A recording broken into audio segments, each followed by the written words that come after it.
quite frankly, I'm offended when I get presented to and people stand in front of me and read me as a grown-ass man, read me the words that are on the slides. Do I need you to do that? If you're reading statistics and facts and figures, the studies are, go Google it, the studies are that those things don't get remembered as well as stories do. Hey everybody, welcome back to another solo edition of the Sales Spark Podcast. My name is Jason Barnaby, your host, Chief Firestarter at Firestarters Incorporated, where our vision, I've been talking about vision lately. It's end of the year, we're getting ready to start a new year, people talking about vision. The vision of Firestarters is to change the world one fiery heart at a time.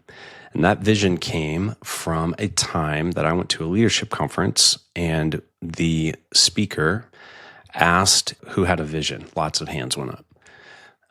Hundreds of people in the audience. He told us to put our hands down. They said, now put your hand back up if you have a magnificent vision. And I was like, well, damn. I don't have a magnificent vision. So I changed my vision that weekend after that conference to changing the world one fiery heart at a time. And that is with helping people have aha moments. I call it facilitating the aha moment when you help somebody understand something for the first time. I've been an adjunct college professor. I've been a full-time college professor when I lived in Europe. And I will tell you that if I could figure out a way to make that feeling that I have when I facilitate an aha moment, if I could make that into a drug, I would walk around with an IV bag dripping into my arm 24/7, because there is no greater feeling than when you can help somebody do that. It's one of the reasons I still do adjunct if I have the opportunity, because I absolutely love it. Funny enough, that's not what I want to talk about today. What I do want to talk about today is this idea of when salespeople present. And I was fortunate in my corporate career. I was a field VP of sales development. I traveled the country with salespeople, went on ride-alongs with them, went to client visits, watched them do presentations, spoke at conferences, was in charge of the training for our field force. So I purchased training, I wrote training, I facilitated training. And one of the greatest trainings that I ever had was from a husband and wife team, Deborah and David, from Eloqui. You can look them up, Eloqui. I'm hoping to have them on the show sometime because they are incredible in the way that they teach about presentation skills. And the thing that I will never forget that they taught me and all of our sales folks was you as the salesperson. Now, by the way, if you're not a salesperson, if you are just somebody who presents, this is also for you. Because when you are presenting, at least in my experience, if you're presenting a budget proposal or you are presenting findings from some project that you've done because you want more funding, or you want to keep the project going, or you want to hire more people, or you need more resources, whatever it is, you are selling when you are proposing, because you are doing that presentation with the hope of changing minds, with winning people to your side, with influencing the decision a lot of the time. I realize it's not all the time, but a lot of the time. And one of the things that I will never forget is that they said that you are the presentation. You, the person doing the talking, the person who is in front of the room, you are the presentation, not, and I'm going to point behind me because that's normally where the PowerPoint screen is, not the PowerPoint.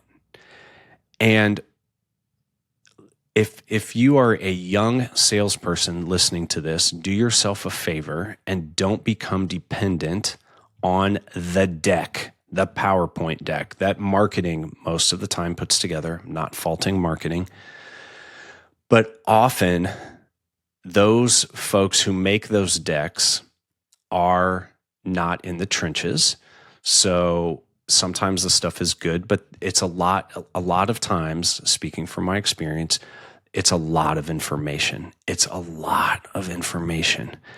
And when you can come at this proposal idea with the fact that you are the presentation, you are.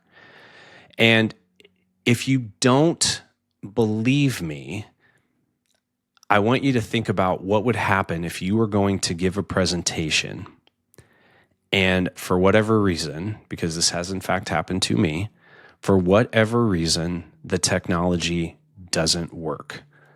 The laptop doesn't connect, the projector's not working, something's not right. And so then who becomes the presentation? You do, which again, I'm going to argue, you are the presentation anyway. That's who you are. You're the presentation. You are the presentation.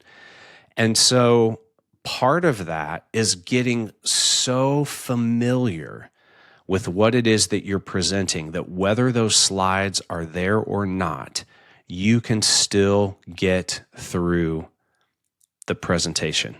Now, that does not mean that you write out some script word for word and read it.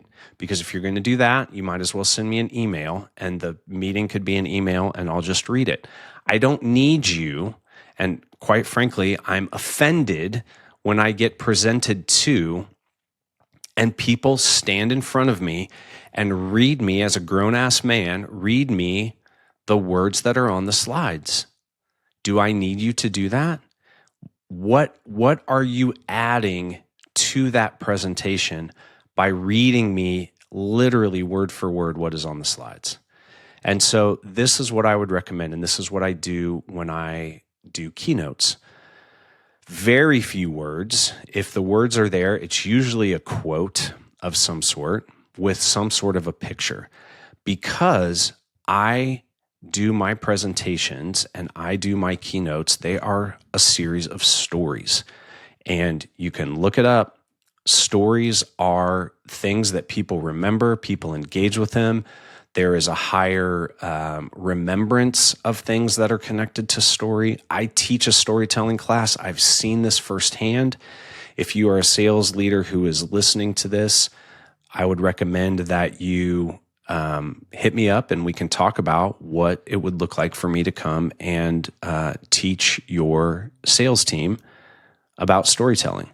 It's a different kind of approach. When you are worried about every word that's on the slide, you're not, I don't believe, you're not fully present in this presentation. You're worried about what do I say this thing? Do I say this thing? And again, a lot of times what I will tell you is that it comes off scripted. It feels like, and sometimes looks like, it's being read to your audience, which nobody enjoys. And I'll tell you, part of what I do is I will do a what's the word I'm looking for? I'll do an audit of presentation decks.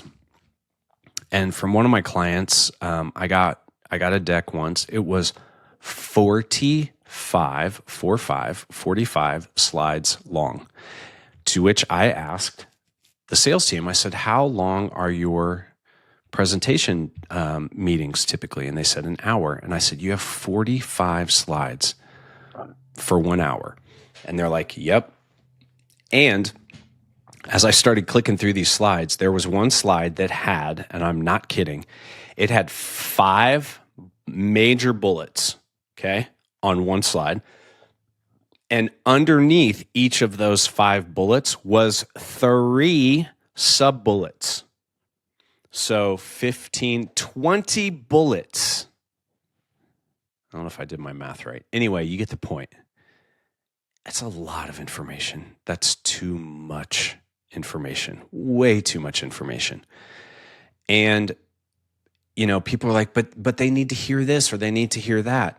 What they need to hear is that you understand their pain or their concerns or their challenges, and what you are presenting gives them a solution because you have listened to their pain.